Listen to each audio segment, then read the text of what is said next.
some of their new jet engines that have now been widely adopted. Not only do they create more chop, more disturbance, but they more efficiently burn the fuel. One of the byproducts of burning jet fuel is water vapor. And so you've got more chop, more water vapor. That's a pretty good start to persistent contrails.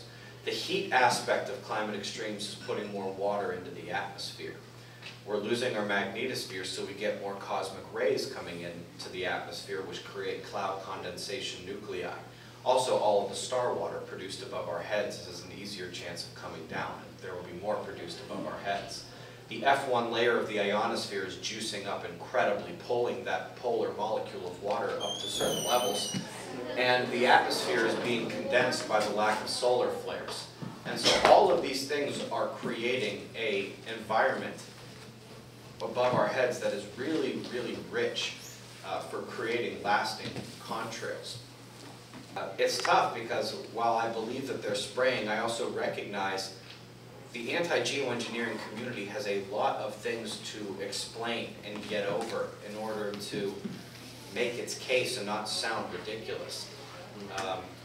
And it's unfortunate because the big names in the anti-geoengineering community right now are, in my opinion, either intentionally disinforming people or they're just out of their minds. And I'm sure some folks here are going to have different opinion, but I think that Wigginton, along with Chemtrails Planet, those are some of our worst enemies if we ever want to stop geoengineering.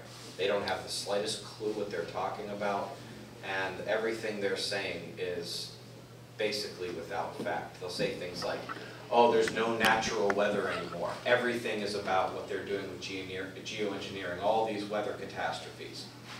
Well, there's some problems with that. First, the other planets are changing more than Earth is, and it really does all seem to be driven by the sun. Two, our ancestors talked about crazy weather and crazy things happening